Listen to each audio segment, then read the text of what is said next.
पंच परमेश्वरी भगवान की, परम पूज्य श्री आदि सागर जी महाराज की, परम पूज्य श्री महावीर कीर्ति महाराज की, परम पूज्य श्री विमल सागर महाराज की, परम पूज्य श्री तपस्वी सम्राट संपत्ति सागर जी महाराज की, परम पूज्य श्री गुरु सुंदर सागर महाराज की, समय विश्वधर्म की, जिनवाणी माता की, हरिका सुंदरवती माता की जय, हरिका संत की।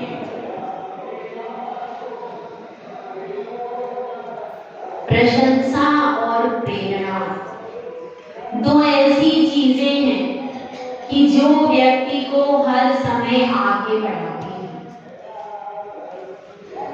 यदि प्रेरणा न दी जाए तो कोई भी व्यक्ति आगे नहीं बढ़ सकता, और प्रशंसा भी न की जाए तो भी व्यक्ति आगे नहीं बढ़ पाता।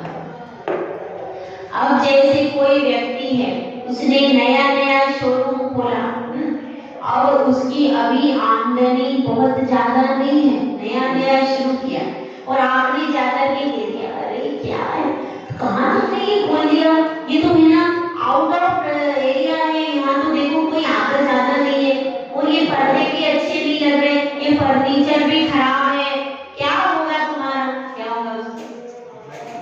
वो बिल्कुल हताश हो जाएगा, वो सोचेगा कि अरे मेरा सब कुछ गलत हो गया, और कहेंगे अरे तुम्हारी तो वेल बिगनिंग नहीं हुई, ओपनिंग अच्छी हुई, तुम्हारा कुछ अच्छा है, क्या होगा उसको? वह हताश हो जाएगा, और हताश होने के कारण फिर वो आगे बढ़ने के बारे में नहीं सोच पाएगा। और कोई उसका खास विश्वसनीय पर्सन है जिस पर वह विश्वास करता है, यदि वह ही ऐसा कह दे तो क्या होगा? वह दुकान पर अभी भी बैठा है, लेकिन अंदर क्या क्रिएट हो गया? निराशा उसके अंदर आ गई। तो इसलिए यदि वो ये कह देता, कोई बात नहीं, आपने बहुत अच्छा प्रयास किया, अपना बिजनेस शुरू करना बहुत बड़ा साहस का काम है। दूसरों के दुकानों पर, मकानों पर, जगह जगह नौकरी करने वाले तो बहुत है, उनमें साहस की कमी है। आपने बहुत बड़ा साहस का काम किया कि अपने बेस पे पूरा बिजनेस स्टार्ट किया। इससे आप जो बेरोजगार होंगे उनको रोजगार दोगे, इसलिए आप देश की जो गुणवत्ता है उसको लगाओगे। दूसरी बात, अभी जरूर आपका छोटा दिखाई दे रहा है, लेकिन अगर आप निरंतर मेहनत करते रहोगे तो ये छोटा भी एक दिन बहुत बड़ा बिजनेस हो जाएगा। और आपने बहुत अच्छी शुरुआत की है, और ये जरूर है कि अभी थोड़ा आउटर पर है, तब कोई चिंता की बात नहीं करना। गांव को बसते कितनी देर लगती है, पहले देखो, हम भी जंगल में रहते थे, आज वहां पर इतनी आवाज आ रही है कि पूछो मत। इसलिए बहुत जल्दी यह भी डेवलप हो जाएगा, और आप तो हर समय मेहनत करते रहो, और प्रति समय इसके डेवलपमेंट के बारे में नए नए विचार, नए नए क्रिएशन देखते रहो, कि जिससे आप हमेशा प्रभावित होते रहो। तो ऐसा उसको दिखाया जाएगा तो क्या होगा? वह बहुत ज्यादा कैसा हो जाएगा? अंदर से उसको प्रेरणा मिलेगी, अंदर से भी प्रेरणा मिलेगी, और बाहर से वो और नए उत्साह के साथ काम में जुट जाएगा। अब ऐसा हम कहाँ करते? अब कोई बच्चा भूल से कभी सुबह मंदिर आ गया, भूल से आ गया सुबह 6 बजे, कोई बच्चा है नया नया, अरे इतनी जल्दी मंदिर आ गए, तुम्हें पता नहीं तुम्हारे सारे दोस्त 10 बजे तक सोते, इस समय कैसे मंदिर आ गए? अब क्या होगा? दूसरे दिन आएगा, दूसरे दिन वो बिल्कुल नहीं आएगा, और हमने कह दिया फिर, अरे आज तुम इतनी जल्दी, बहुत अच्छा किया आज तुमने। पता है ब्रह्म मुहूर्त में जो आते हैं उनके सारे काम सक्सेस हो जाते हैं, और ब्रह्म मुहूर्त में वीतराग भगवान का दर्शन। आज तो तुमने हीरो का काम किया, आज के दिन तो तुम जो करोगे वो सक्सेस हो जाएगा, आज बहुत बड़ा काम कर लिया। और ऐसा ही तुम रोज करोगे तो रोज हीरो में खेलोगे, क्या वह दूसरे दिन, और कब संयोग की बात है उस दिन उसको कुछ बहुत अच्छा हो गया उसकी लाइफ में, फिर वो मंदिर को नहीं छोड़ेगा।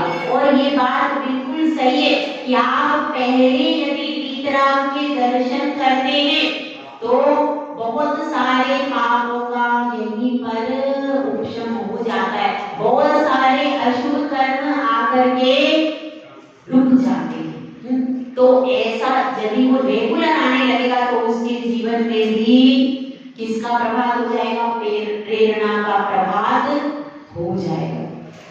तो हम सब यही चाहते हैं कि हर समय हमको राजा बेटा कहा जाए, हमारे को प्रेरणा दी जाए कि हम कैसे आगे बढ़े, कैसे नया कुछ करें। ऐसी प्रेरणा यदि हम जो युवा वर्ग है उसको हमेशा मिलती रहती है तो वह प्रति समय आगे बढ़ता रहेगा। तो आचार्य श्री यहाँ पर जानते हैं कि मुझे प्रेरणा और प्रशंसा के द्वारा ही इनको समझाना है। यदि मैं निंदा करूंगा तो कोई भी अनुव्रत आदि लेगा नहीं, इसलिए वो लाभ बताए, वस्तु तो लाभकारी ही है, लेकिन जब तक उसका एडवर्टाइजमेंट नहीं होता तब तक समझ में भले ही अंदर भूसा बनाओ लेकिन एडवर्टाइजमेंट अच्छा है तो व्यक्ति खरीद के एक बार तो लेके आए, इतना अच्छा एडवर्टाइजमेंट आता है टीवी पे भाई, इसलिए एक बार तो लेकर, भले ही उसमें भूसा अंदर भरा है लेकिन क्रेज है, ऊपर के कवर का क्रेज होता है, ऊपर के कवर का और बैनर का एक क्रेज होता है, ब्रांड का क्रेज होता है, तो एक व्यक्ति उस एडवर्टाइजमेंट से प्रभावित होकर एकदम, अब देखो बिल्कुल काली हीरोइन आई, एकदम उसने फेयर लवली लगाई, अरे एकदम पूरी हो गई। और इतने बरसों से कितनी सारी महिलाएं लगाई, एक भी नहीं हो सकती, नहीं हो सकती, लेकिन उसका क्रेज है, सबको पता है कि जितनी, अगर ऐसा होता तो कोई काली स्त्री होती नहीं, सब गोरी हो जाती अगर ऐसा होता, लेकिन नहीं, सबको पता है कि उससे गोरी नहीं होंगे, फिर भी नहीं बहुत अच्छा आता है, देखिए। तो ऐसी परिस्थिति हमारी है कि जब ब्रांड का एक बार एडवर्टाइजमेंट से प्रभावित हो गए तो फिर हम ये नहीं देखते कि पैकेट के अंदर क्या है, बस वो उस प्रभाव में ही हमारा माइंड चलता रहता है और हम उस चीज को ही परचेज करके ले आते हैं, उसकी बिक्री बढ़ जाती है। कैसे बढ़ती है? एडवर्टाइजमेंट। तो इस तरह से जो आचार्य परमेश्वरी भले वो पुराने जमाने के, लेकिन उनके पास दिमाग तो बहुत पावरफुल था। आज के लोगों के पास जितना दिमाग है उससे भी ज्यादा पावरफुल माइंड किसके पास था? आचार्य समंत भद्र स्वामी के पास। तो इसलिए उन्होंने भी पूरा बता रहे, पूरा वर्णन कर दिया दिव्यव्रत का। अभी अतिचार बचे, लेकिन फिर भी वो चाहते हैं कि हमारा ब्रांड बहुत अच्छा भी है। कौन सा? जिनवानी का ब्रांड है ये दिव्यव्रत का, और ये जो गुणव्रत का ब्रांड है बहुत अच्छा है। और इस ब्रांड को, मतलब गुणव्रत को जो ग्रहण कर लेगा उसका क्या होगा? उसका कल्याण हो जाएगा। तो फिर क्या करना चाहिए? तो उसके बारे में विशेष बताया जाए। जैसे विज्ञापन सामान्य नहीं होता, वो एक्स्ट्रा ऑर्डिनरी प्रतिपादन करता है, तब आप उसके प्रभाव में खींचे चले जाते हो। लेकिन इसमें तो सारा कुछ सत्य ही है, सिर्फ उसको कहने के लिए शब्दों का इस्तेमाल प्रभावी किया गया। तो अपन देखते हैं यहाँ पर अब आचार्य परमेश्वरी क्या प्रेरणा दे रहे हैं, इसमें महत्व बता रहे हैं। इसका अणुव्रत का महत्व बता रहे। पहले अणुव्रत का भी महत्व नहीं बताया था उन्होंने, सीधे दिव्यव्रत चालू कर दिया था। तो यहाँ पर बता रहे अणुव्रत महत्वपूर्ण है। कैसे महत्वपूर्ण है? अब जैसे वो दिखाते हैं कोई चीज का विज्ञापन, तो वह क्यों है? खाते ही एकदम टेस्ट अच्छा है, बहुत अच्छा है, इसमें बादाम, इसमें काजू, कौन सा आता है? गुड्डे है, उसमें क्या क्या होता है? उसमें लिखा होता है उसके पीसेस, उसको अगर बिस्कुट को तोड़ो तो उसमें बादाम काजू के पीसेस होते, तो उससे लोग अरे बादाम काजू वाला लाएंगे, क्या हो जाएगा? एकदम अट्रैक्ट हो जाते। तो इसलिए यहाँ पर बता रहे हैं कारिका पढ़ते हैं। अवधेर बहिरणु, कारिका नंबर है 7। अवधेर बहिरणु पाप प्रतिविरते दिग्व्रतानि हार्यताम् पंचमहाव्रत परिणति मणुव्रतानि प्रपद्यन्ते। अवधेर बहिरणु पाप प्रतिविरते दिग्व्रतानि हार्यताम् पंचमहाव्रत परिणति मणुव्रतानि प्रपद्यन्ते। इसमें क्या कहना चाह रहे हैं कि दिग्व्रतानि धारयताम्, दिग्व्रत धारण करने वाले श्रावकों के। उसके बाद क्या है, अणुव्रतानि, अणुव्रत पंच महाव्रत परिणति, 5 महाव्रत के परिणाम को प्रपद्यन्ते यानी प्राप्त होते हैं। कस्मात् कारणात्, किस कारण से, अवधेर बहि, अवधि के बाहर, अणुपाप प्रतिविरते यानी की हुई मर्यादा के बाहर, क्षेत्र से सूक्ष्म भी हिंसादिक पापों का त्याग होने से। क्या कहना चाह रहे हैं यहाँ पर कि अवधि के बाहर जो उसने अवधि ली थी उसके बाहर का पूरा त्याग हो गया। अब इसमें प्रकरण आया है, यहाँ पर बात किसकी चल रही है, यहाँ पर मुख्य रूप से बात इसकी चल रही है दिग्व्रत की। अनुव्रत लिख दिया इसमें, गलती से छप गया होगा। दिग्व्रत की बात यहाँ पर चल रही है। दिग्व्रत में हम सीमा बांध लेते हैं कि भारत देश के बाहर नहीं जाना, और ये परिस्थितियां होंगी तो ही जाएंगे।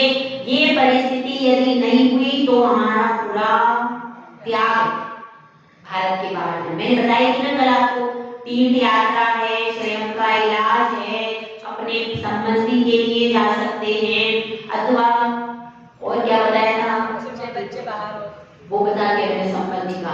और एक चीज बताई थी, प्रभावना, तीर्थ यात्रा के लिए प्रभावना के लिए जा सकते हैं, कोई प्रवचन करने भी जाते हैं। और क्या बताया, और कोई बहुत विशेष परिस्थिति, ठीक है। तो विशेष परिस्थिति में तो बहुत सारा कुछ आता है, लेकिन इसके अलावा हमारा पूरा कर सकते कि नहीं कर सकते। तो अगर आपने पूरा त्याग कर दिया तो क्या होगा, अब आपका इस समय पर, आप तो जान ही रहे, तो इस समय पर आपको वहां का बाहर का कोई भी दोष नहीं लगेगा। जैसे कि कोई महाव्रती होता है, महाव्रती होता है तो वह भी सीमा बांध लेता है। हम लोग रोज रात को जब शयन करते, विश्राम करते हैं, उसके पहले हम सीमा बांध लेते कि अब इस परिसर से बाहर नहीं जाएंगे। कभी विशेष परिस्थिति हुई तो ही जाएंगे, वरना नहीं जाएंगे। विशेष शारीरिक बाधा होने पर ही हम बाहर जाएंगे, वरना इस जो स्थान है हमारा, इस स्थान को छोड़ करके, इस पूरे जैसे हमारा अंतर्मना सदन है, अंतर्मना सदन को छोड़ करके बाहर निकलने का त्याग। उसके बाद जब हम सुबह उठते तब हम क्या करते, तब हम योगी भक्ति पढ़ करके उसका विसर्जन करते। ये विधि होती सारी। तो इसी तरह से आपने भी सीमा बांधी। तो जैसे एक महाव्रती सीमा बांध लेता है और उसके बाद का पूरा उसका त्याग हो जाता है, तो इसी प्रकार से आप भी जब सीमा बांध लेते हो, अब चतुर्मास में भी हम बांधते हैं सीमा। अभी ऐसे हमने सीमा बांधी है कि यहाँ से हमारा परतापुर तक का नियम है, परतापुर में के अलावा हम बाहर परतापुर के नहीं जाएंगे। कोई विशेष समाधि हो जाए किसी की, संघ पर उत्सर्ग हो जाए, नगर में अकाल पड़ जाए, या फिर कहीं कोई गुरु की तरफ से बुलावा आ जाए कि आपको आना ही है, ऐसी कोई परिस्थिति है कि उनको बुलाना हमारे ही जरूरी है। तो ऐसी कोई विशेष परिस्थिति को छोड़कर हमारा परतापुर से बाहर जाने का पूर्ण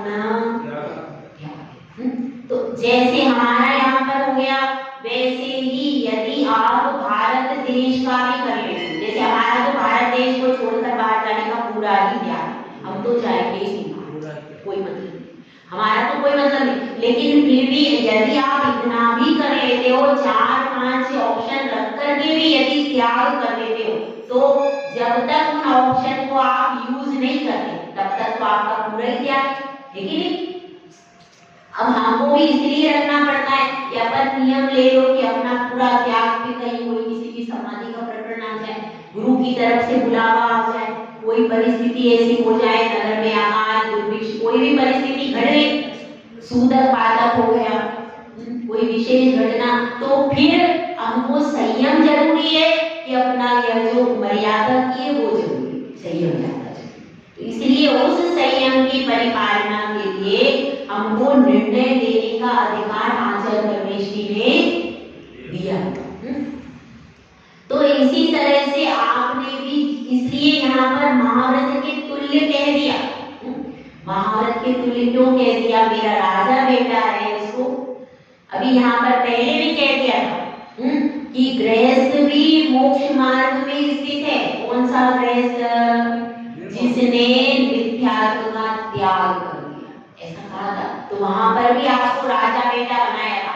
अब दोबारा यहाँ पर राजा बेटा करके प्रशंसा कर रहे और प्रेरणा भी दे रहे, कि प्रेरणा दे रहे हैं कि दिव्यव्रत को धारण करो, क्योंकि अनादिकाल से संसार में पूरे संसार के पाप आपको लग रहे। अब देखिए आप यहाँ पर, अब आपकी कोई मर्यादा तो है। अब अमेरिका में भी देखो कितनी गलत गलत काम हो रहे, वो सारा पाप लग रहा, और भी बाहर भी कितने काम सब गलत ही हो रहे हैं पाश्चात्य देशों में, वो सारा पाप आपको लग रहा है कि नहीं लग रहा? क्योंकि आपकी कोई सीमा रेखा नहीं। देखिए सीमा रेखा को पार करने से कितना अनर्थ हो रहा। देखिए अब लक्ष्मण गया था, लक्ष्मण रेखा उसने खींच दी और माँ और अपनी सीता माता को क्या कह दिया कि माता मैं जा रहा हूँ राम के पास, लेकिन आप इस लक्ष्मण रेखा का उल्लंघन नहीं करना। यदि वह उसकी बात को मान जाती, क्योंकि उसने मंत्र पढ़ के वो रेखा खींच दी थी, तो सीता कभी भी विपत्ति में नहीं पड़ती। वह लक्ष्मण रेखा के भीतर आके रावण ले जाए उसकी सामर्थ्य नहीं थी, लेकिन उसने लक्ष्मण रेखा का उल्लंघन किया तो विपत्ति में पड़ गई। इसी प्रकार से नदी जब मर्यादा का उल्लंघन करती है तो बाढ़ का रूप ले लेती है, सब उसका तिरस्कार करते, कोई भी उसको अच्छा नहीं बोलता, और जब तक नदी अपनी सीमा में बहती है तब तक सब उसकी प्रशंसा करते हैं, उसके जल को अपने अधरों से लगाते हैं, मस्तक पर उठाते हैं उसके जल को, और जब वह सीमा का उल्लंघन कर लेती है तब कोई भी उसका सम्मान नहीं करता है। तो इसी तरह से सीमा, अब देखिए जो नारी होती है वह सीमा में सुरक्षित भी है और सीमा में ही उसकी वृद्धि विकास होता है। नारी एक तो पहले लगा दी मात्रा, पहले भी मात्रा है ना, वो क्या है? वह मर्यादा है। पहले भी मर्यादा कर दी, उसके बाद एक ऊपर से घूंघट डाल दिया, ऊपर से भी एक ही मात्रा में घूंघट डाल दिया, वह भी आपका अनुशासन है। मतलब नारी में यदि घूंघट है और मर्यादा है तो वह बहुत जल्दी विकास कर जाएगी, और यदि उसमें घूंघट नहीं है, मर्यादा नहीं है, तो फिर वो पतन के रास्ते पर स्वयं भी पतन कर देगी और अपने पूरे परिवार को भी पतन के रास्ते पर ले जाएगी। इसलिए इसी प्रकार से जैसे नदी की स्थिति वैसी ही नारी की स्थिति है, और ऐसा नहीं है कि पुरुषों के लिए कोई मर्यादा नहीं। यहाँ पर जितना भी व्याख्यान चल रहा है इसमें तो दोनों को समान मान के चलिए। आप जल दृष्टि मानेगी नहीं, बिल्कुल समान है। अगर आपके लिए त्याग बताया तो इनके लिए भी त्याग। सारे अनुव्रतों में स्त्री पुरुष को समान अधिकार है, सब ले सकते हैं कि नहीं? ले सकते। और इसलिए यहाँ पर दिव्यव्रत की प्रशंसा कर रहे हैं कि आप लोग आगे बढ़ो और इसको ग्रहण करो। अब टीवी में विज्ञापन आ रहा है, आप कोई दूसरा काम कर रहे हैं, लेकिन 50 बार वो विज्ञापन सुन लिया तो आपके दिमाग में सेट हो जाएगा और जैसे ही आप वस्तु मार्केट में देखोगे उसको खींच के घर में ले आओगे। तो इसी तरह से बार बार आचार्य परमेश जी समझा रहे हैं कि गुण व्रत आपके लिए बहुत कल्याणकारी है। यदि आप अपने कल्याण को चाहते हो, सूक्ष्म पापों की निवृत्ति को चाहते हो, तो फिर दिव्यव्रत स्वीकार कर लेना चाहिए। और भी आचार्य और भी महात्मा को बता रहे हैं, तो उसका महत्व क्या है अपन अगली कारिका से समझते हैं।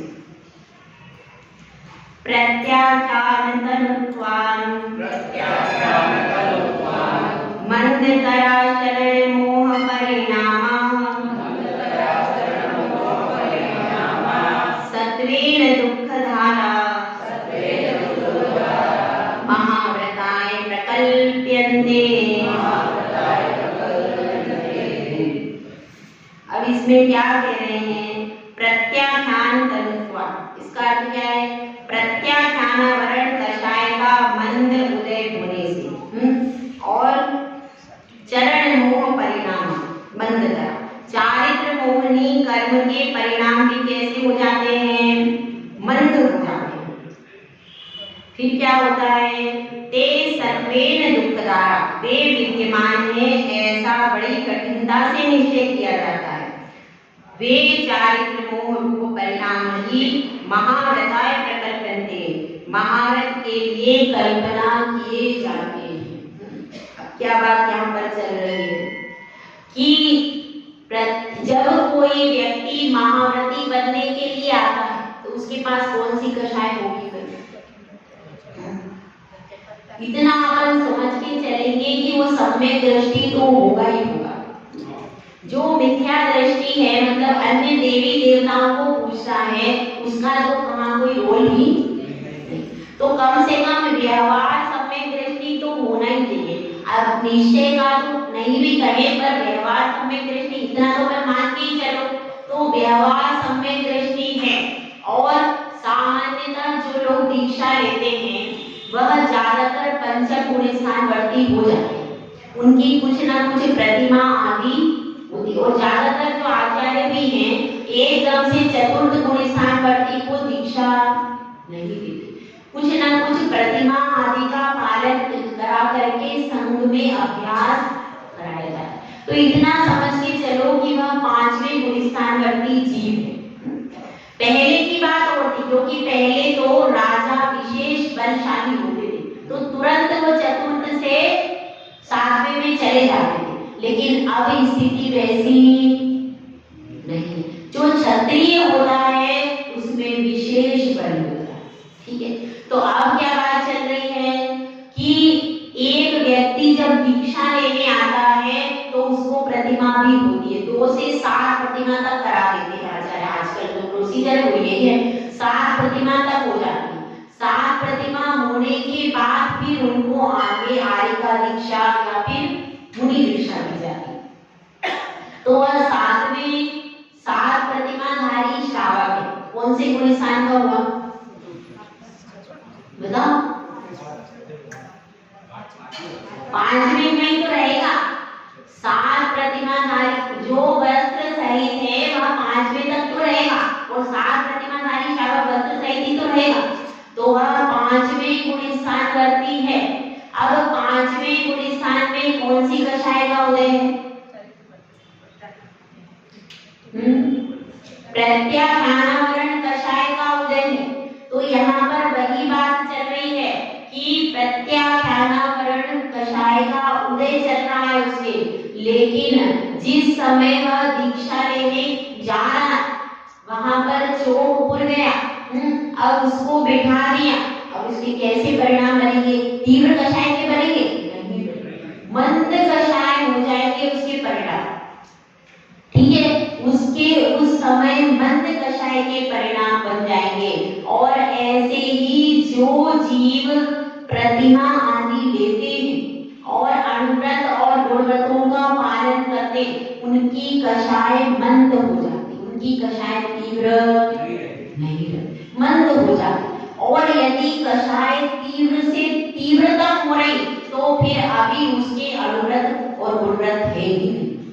कषाय बहुत ज्यादा जो कर रहा है, अति कषाय कर रहा, तो उसके कोई भी नियम नहीं, क्योंकि कषाय ज्यादा करने से एक तो उसके स्वयं के आत्मा के परिणाम कलुषित हो गए, दूसरे वह जिसके ऊपर कषाय कर रहा है उसके भी परिणाम खराब हो गए। तो कोई भी त्यागी व्रती ऐसा नहीं चाहेगा कि मैं स्वयं भी दुखी हूं और सामने वाले को भी दुखी कर। कभी कदाचित किसी परिप्रेक्ष्य में कोई घटना घट जाए वो एक अलग चीज है, लेकिन सामान्यतः वह शांत ही रहेगा। ऐसा कोई व्रती नहीं हो सकता कि रोज डेली ही वो कषाय करे, पर किसी परिस्थिति कोई विशेष हो जाती है तो उसमें हो सकता है कि उसके परिणामों में कभी हलचल जाए, साल में एक आध बार कभी हो जाए तो वो एक अलग बात है, विशेष परिस्थिति। लेकिन रोज रोज कषाय करने वाला त्यागी व्रती नहीं हो सकता, उसके परिणाम शांत होंगे ही नहीं। तो यहाँ पर यही बात आचार्य परमेश्वरी कह रहे हैं कि जो त्यागी व्रती होगा उसका प्रत्याख्यान कषाय का मंद उदय है, तीव्र उदय नहीं है। तो इसलिए वह संज्वलन कषाय के तुल्य कह दिया, क्योंकि उसमें भी मंद उदय है, उसमें भी मंद उदय चल रहा है संज्वल कषाय का, और यहाँ पर प्रत्याख्यान कषाय का भी मंद उदय चल रहा है। यदि तीव्र कषाय हो जाती है तो फिर आप कषाय के आवेश में आ जाते हैं, तो दोनों में मंद उदय चलेगा, तब जाकर के आप चारित्र को धारण कर पाओ। क्योंकि कषाय तो रहेगी अभी 10वें तक, मगर उसका बहुत मंद उदय हो जाएगा, क्योंकि 3 ग्रेड होते हैं, गुड, बेटर, बेस्ट, ऐसे कषाय के 3 ग्रेड होंगे। यदि कषाय तीव्र होगी तो पहला है तीव्र, तीव्रतर, तीव्रता। ठीक है, तीव्र से ज्यादा कहाँ होगा?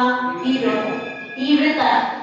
और तीव्रता मतलब सबसे ज्यादा तीव्र। उसके बाद मंद में भी ऐसे 3 ग्रेड है, मंद, मंदतर, मंदता। ठीक है, तो ये 3 ग्रेड, अब 3 ग्रेडों में कहीं भी रह सकता है। कोई तो ऐसा है जिसके मंदतम परिणाम बिल्कुल कषाय पता ही नहीं चलती, आप उसको कुछ भी कह दो तो भी वो एकदम शांत, और किसी के बीच मध्यम डिग्री के, किसी के फर्स्ट डिग्री के खाली मंद है। तो ऐसे अलग अलग जीवों के अलग अलग प्रकार के परिणाम हो सकते हैं। तो यहाँ पर मंद की बात चल, जिन जीवों के परिणाम प्रत्याख्यान कषाय के मंद परिणाम होंगे उसका ही चारित्र को लेने में उत्साह होगा।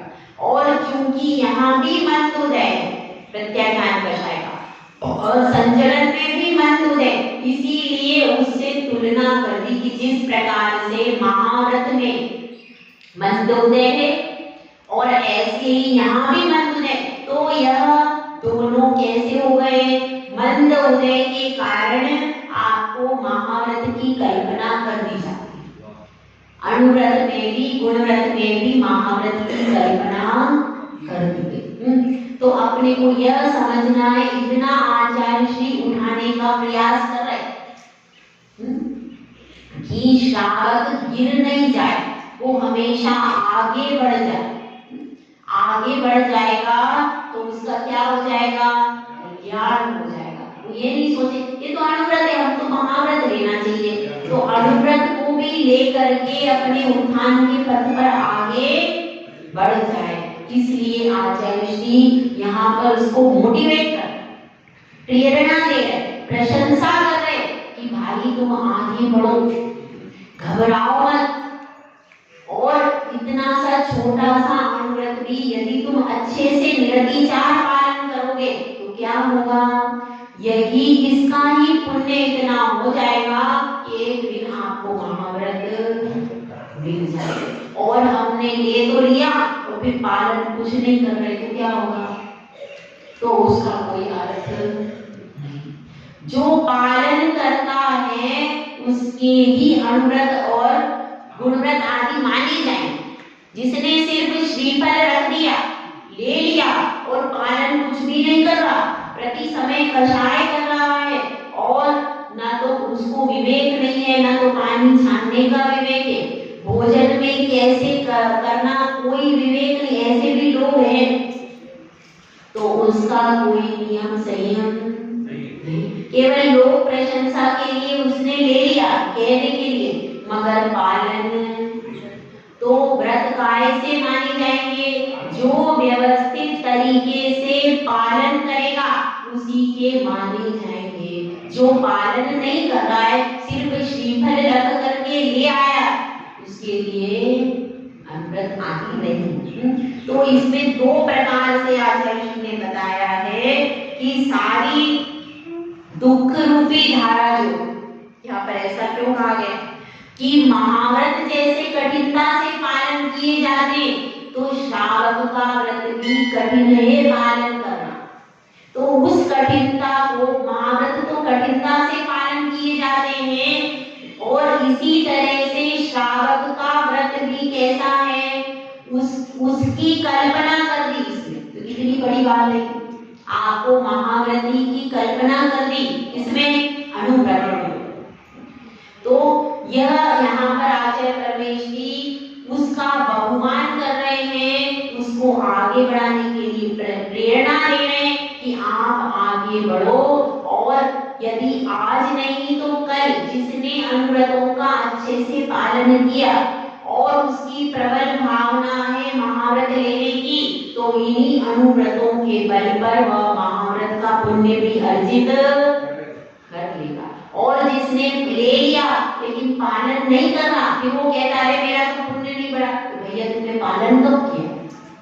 पालन ही नहीं किया तो पुण्य कैसे बढ़ेगा? सही है कि नहीं? तो इस तरह से यहाँ पर शिष्य को प्रेरणा, प्रोत्साहन और क्या दिया जाता है, प्रशंसा करके आगे बढ़ाया जा रहा है। जैसे बच्चा गिर भी जाता है, छोटा है, ज्यादा अच्छा चल नहीं रहा, मेरा बेटा तो बहुत अच्छा चलता है, बहुत अच्छा दौड़ता है, आज आप ऐसे करके उसको बुला दें तो बच्चा करे डगमग चलना, अपन प्रोत्साहन देते तो वो बच्चा एक दिन जल्दी जल्दी चलना सीख जाता है। तो ऐसे ही वे हमको प्रोत्साहन दे रहे हैं। अब देखिए आगे शिष्य ने प्रश्न किया कि आपने तो महत्व बता दिया, स्वरूप बता दिया, लेकिन हम यदि दिग्व्रत ले लेंगे तो हमें कौन से अतिचार लगेंगे, यह भी तो बताइए। कौन कौन से अतिचार लगते हैं दिग्व्रत को पालन करने में? तो आचार्य परमेश्वरी उन अतिचारों को बता। यहाँ पर है 72 नंबर, इसके बाद अतिचार बताया।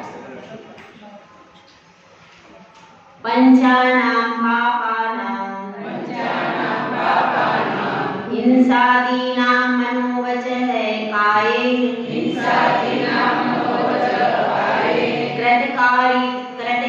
कृतकारितानुमोदेस्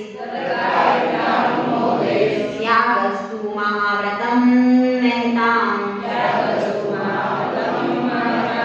अब इसमें देखिए मनोवचः काये, मन वचन काय पर है कि इसमें लास्ट में दिया है तू मतलब और कृतकारिता अनुमोदे, कृतकारित और अनुमोदना से, हिंसा दीनाम पंचानाम पापानाम, हिंसा झूठ चोरी कुशील परिग्रह और पापों का त्याग, त्यागस्तु लिखा है त्याग, त्याग करना, महता महान पुरुषों का महाव्रत। अब अनुव्रत का स्वरूप बता दिया। अब यहाँ पर प्रश्न शिष्य ने ये किया था कि आपने आपने यह बता दिया कि श्रावक के ऐसे व्रत होते, अब हमें यह भी बताओ कि महाव्रत कैसे होते। तो ये बता रहे हैं कि 5 पापों का पूर्ण त्याग जो कर लेता है उसके क्या होते हैं? महाव्रत होते। वह 5 पापों से एक भी पाप नहीं करता। महाव्रत किसके होते हैं? आर्यका और मुनि के। और उसका कृत से भी कहा किस प्रकार से त्याग होता है? हिंसादि 5 पापों का कृतकारिक अनुमोदना से त्यागे, ना वह स्वयं करेंगे हिंसा आदि और ना दूसरों से कराएंगे और ना अनुमोदना भी नहीं देंगे।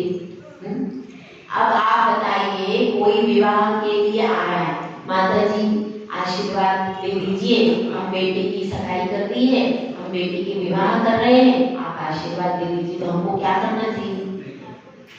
नहीं करना चाहिए। ऐसा नहीं है। देखो, 2 धर्म है, गृहस्थ धर्म और मुनि धर्म। अब वह मुनि धर्म का पालन तो नहीं कर पा रहा, उसका कहाँ मन जाना है? गृहस्थ धर्म में। तो हम कह देते हैं गृहस्थ धर्म का पालन करना, और हमने उसको बुलाकर प्रेरणा नहीं दी, आओ वहां पर देखो, वहां पर लड़की अच्छी है, वहां पर विवाह करो, वहां पर ऐसी प्रेरणा। लेकिन अब वो खुद स्वेच्छा से विवाह कर रहा है, हमने नहीं कहा उसको, वह स्वेच्छा से विवाह कर रहा है, तो फिर हम उसको बताएंगे कि गृहस्थ धर्म का पालन करो। हमने नहीं कहा उससे करने की, लेकिन वो आया है, और यदि हम उपदेश नहीं देंगे गृहस्थ धर्म का तो क्या करेगा? वो अमर्यादित पालन करेगा और दुखी होगा। इसीलिए हम उसको सारे नियम दे दें कि नियम से रहना, नशे का सेवन नहीं करना, और भी जितने भी नियम दे सकते हैं उतने देते हैं। काहे के लिए? ताकि गृहस्थ जो नियम गृहस्थ धर्म में श्रावक के लिए बताए, उनको यदि बताते हैं तो कोई दोष नहीं, क्योंकि 2 प्रकार के धर्म हैं, गृहस्थ धर्म और मुनि धर्म। अब ऐसे ही कोई आता है कि माता जी हमने पहले अपनी नई दुकान शुरू की, आप आशीर्वाद दे दो, हमने नया मकान बनाया, आप आशीर्वाद दे दो, तो हम दे दे, तो उसमें दोष नहीं है। क्यों भाई? उसने तो पहले ही बना दिया, हमने नहीं कहा। यदि हम कहें ऐसा करो, तुम ये मकान ऐसे बनाओ, तुम मकान क्यों नहीं बना रहे? अपना मकान बनाओ, दुकान बनाओ। यदि हम ऐसा कहते हैं तो हमें दोष लगता है। लेकिन वह उसने बना लिया पहले, उसको उद्घाटन करना है, बस वो केवल हमको सूचना देने के लिए आया कि हम ये काम प्रारंभ कर रहे हैं माता जी, हमको दुकान बनानी है, हमको मकान बनाना है, हमको ये काम करना है। वह तो हम उसमें क्या करते हैं? मात्र ये कह देते हैं कि धर्म के अनुसार कार्य करना, इतना कह देते। हम उसमें यदि हम स्वयं प्रेरणा देंगे, मकान ऐसे बनाओ, जमीन ऐसे खोदो, तो क्या होगा? दोष लगेगा। लेकिन उसने सारा कार्यक्रम कर लिया, मात्र वह आशीर्वाद देने आया है, तो हमारा क्या कर्तव्य है? उसको बताएं कि ऐसे आप कैसे कार्य करना, ऐसे करना कि हिंसा कम से कम हो, छले पानी का इस्तेमाल करना, और ऐसे जमीन देखते खोदना, कहीं कोई जीव का मरण हो जाए, सांप आदि का मरण हो जाए, तो ध्यान रखना जब जमीन खोदो तो उसमें त्रस्त जीवों का घात नहीं होगा। यदि त्रस्त जीवों का घात हो जाए, कोई व्यंतर आदि देव है, यदि उसका मरण हो जाए तो आपके ऊपर आपत्ति आ सकती। तो इस तरह से उसको सावधान कर सकते हैं, लेकिन उसको करने के लिए कह नहीं सकते। ठीक है? तो यह क्या है? यह हमारा ब्रह्मचर्य, हमारा महाव्रत, सब प्रकार के 5 महाव्रत हैं, तो उसमें किसी भी वस्तु को बनाना नहीं कह सकते स्वयं के लिए। और कभी ऐसा है कि संघ में कोई साधु है, बहुत बीमार है, अब क्या करें? संघ में कोई साधु बीमार है, अब उसके लिए ओंकाली आदि बनानी, तो क्या करेंगे? अब श्रावक को सब, चलिए यहाँ तो बहुत विवेकी श्रावक है, आपके प्रतापपुर के सब महान श्रावक विवेकी सब, तो इनको सब कुछ पता है, लेकिन कहीं कदाचित विहार चल रहा है। अब उन श्रावकों को विवेक नहीं है कैसे बनाना है, कैसे करना, और हमने बता दिया इस तरह से आप खाली बना करके दे दो, तो क्या वो हमारे महाव्रत रहेगी नहीं? क्यों? क्योंकि मूलाचार में लिखा है वैयावृत्ति। वैयावृत्ति के लिए यदि आप किसी साधु के लिए औषधि रूप में कुछ दे देते हो और उससे वह स्वास्थ्य लाभ लेकर के संयम का पालन करता है तो उसमें कोई दोष नहीं। लेकिन यदि हम स्वयं कहेंगे कि हमारे लिए ऐसा ऐसा सामान बना देना, और यदि कोई बना रहा है तो हम अनुमोद ना करें, इसने बहुत अच्छा सामान बनाया है, ऐसा ही तुम कल फिर बनाना, ये सब क्या हो गया? ये दोष। तो इस तरह से आपको समझना चाहिए। क्यों बता रही हूँ कि महाव्रती होने के बाद भी विवेक होना बहुत ज्यादा जरूरी। थोड़ा सा भी अब हम चूक जाएंगे तो क्या होगा? तुरंत अनुमोदना का दोष माथे पर लग जाएगा। इसीलिए अपने वचनों में, अपनी क्रिया में कहीं भी किसी भी प्रकार से अनुमोदना भी नहीं करना। किसकी? पापों की। 5 पाप हैं, इनमें से एक भी पाप की अनुमोदना नहीं करना। सिर्फ धर्म की वृद्धि के लिए लोगों को सीमा का उपदेश दे रहे हैं तो उसमें कोई दोष नहीं। तो इस चीज को हमको समझना है कि महाव्रती है तो महाव्रती का पूरा त्याग है, और एक श्रावक अनुव्रती है तो उसका पूरा त्याग नहीं है। उसका भी घर भी है, परिवार भी है, सब कुछ है, संपत्ति भी है, तरह तरह के धन साधन सब कुछ है उसके पास। उसके पास तो 10 प्रकार का परिग्रह है। किसके पास? श्रावक के पास 10 प्रकार का परिग्रह है, लेकिन केवल उसकी सीमा करी। लेकिन मुनिराज के पास, हारिका के पास 10 प्रकार के परिग्रह में से एक भी होना नहीं चाहिए। एक भी परिग्रह उसके पास नहीं होना चाहिए। अंतरंग का परिग्रह तो उसको वो ही जानता है, और कोई कैसे पता है? अंतरंग में जो कषाय आदि है, जो आज से रति करती, इनको तो कोई दूसरा जज नहीं कर सकता। लेकिन बाहर से 10 प्रकार का परिग्रह है। हमको जब दीक्षा लेते तो 3 चीजें दी जाती हैं। कौन सी? आप लोग हमारे बारे में ज्यादा जानते हो, अपने बारे में कुछ बताओ। 3 चीजें जो दी जाती हैं, पिछी, कमंडल और शास्त्र। तो शास्त्र यदि कभी हमको ऐसी परिस्थिति होती है, शास्त्र यदि ज्यादा भी रखे तो उसमें कोई दोष नहीं। शास्त्र हमको रखने पड़ते हैं क्योंकि अब संघ में पढ़ाना पड़ता है, स्वयं पढ़ना पड़ता है, तो शास्त्र कभी भी परिग्रह में नहीं। उसमें भी सीमा कर सकते हैं, जो अति आवश्यक है उनको ही रखें, वो सब ठीक है, लेकिन शास्त्र परिग्रह के अंतर्गत नहीं है। शास्त्र के अलावा यदि हम कोई दूसरा सामान रखते हैं तो वह परिग्रह में, ठीक है। तो इस तरह से महाव्रत के बारे में भी यहाँ पर स्वरूप बता दिया, और कल अब इसके अतिचारों के बारे में बताएंगे। कौन कौन से अतिचार हैं और किस प्रकार से वे अतिचार हमको लग जाते हैं। हम चाहते नहीं, पर हमें ज्ञान तो होना जरूरी है कि हमने नियम कर लिया, ऊपर नीचे की भी मर्यादा की जाती है। कैसी? इतने किलोमीटर ऊपर तक हम जाएंगे, इतने योजन तक जाएंगे, उसके अलावा नहीं जाएंगे। ऊपर की भी मर्यादा की जाती है और अंदर धरती की भी मर्यादा की जाती है। यदि किसी को बोरिंग खुदवानी है और उसने नियम ले लिया कि मैंने 500 फीट तक का नियम ले लिया, तो वो 500 फीट के आगे नहीं खुदवा सकता। इतनी गहरी बात है। ऊपर नीचे की भी मर्यादाएं होती है, बाहर की तो है। अब किसी ने भारत का नियम लिया तो कहाँ तक हो गया? कन्याकुमारी और कश्मीर, बस उसकी बाउंड्री बन गई, अब इसके बाहर नहीं जा सकता। तो ऐसे नियम ऐसा लो कि अपने को अतिचार नहीं लगे और अपना निरतिचार पालन हो जाए। तो कल आपको बताएंगे इसमें विशेष कि किस प्रकार से हम अपने नियम बनाएं जिससे हमको अत्याचार नहीं। जय गुरुराज, जय सुंदर सागर महाराज की।